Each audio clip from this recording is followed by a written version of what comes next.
Salutations à toutes et à tous, nous sommes le dimanche 19 décembre, bienvenue à l'ouverture de la 19e case de notre calendrier de l'Avent. Et aujourd'hui on va de nouveau retrouver Aurélia, ainsi que l'ambiance des fêtes de Noël, puisqu'elle a décidé de vous présenter, alors toujours par mon intermédiaire, bien évidemment, vous reprendrez bien un peu de Magie de Noël, un roman de Karen Pont qui, comme vous vous en doutez, se déroule en période de fête de Noël. Donc je vais vous lire le synopsis puisque je ne le connais bien évidemment pas par cœur, n'ayant pas lu le roman contrairement à elle. Donc Victoria Delmas, 35 ans, dirige d'une main de fer son agence de publicité. Dans son quotidien réglé comme une horloge, aucune place n'est laissée à l'improvisation et encore moins aux relations humaines qu'elle considère comme une perte de temps pure et simple. Jusqu'à un matin de décembre où sa vie bascule. Renversée par un bus, Victoria sombre dans le coma et atterrit dans un centre de réhabilitation de Noël. Cette mystérieuse organisation lui propose un marché. Pour se voir accorder une seconde chance, elle devra se racheter auprès d'une personne qu'elle a fait souffrir par le passé, et ce avant le 26 décembre, minuit.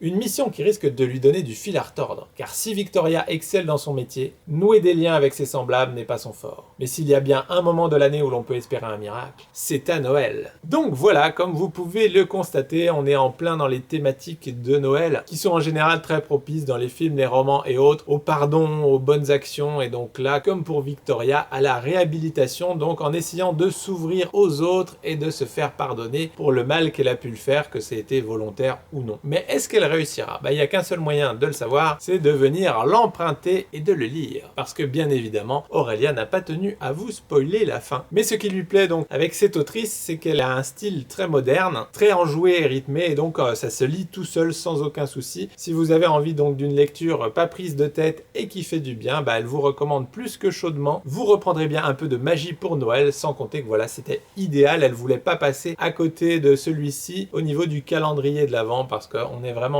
pile poil dans ce qu'il faut au niveau de la thématique, de l'ambiance. C'est tout ce qu'on aime pour Noël. Quelque chose de simple à lire qui fait du bien et qui redonne un peu foi en l'humanité. Ça, on en a toujours un peu besoin. C'est pas toujours simple au quotidien. Donc voilà, pour se changer les idées, n'hésitez pas à l'emprunter, à vous le procurer et ou pourquoi pas éventuellement à vous l'offrir et ou à l'offrir à vos proches pour les fêtes de fin d'année, puisque c'est plutôt un cadeau idéal pour celles et ceux qui aiment ce genre de roman. Donc voilà, sur ces bonnes paroles, on vous souhaite à toutes et à tous un excellent dimanche, et je vous dis à demain pour l'ouverture d'une nouvelle case de notre calendrier de l'Avent. Salut!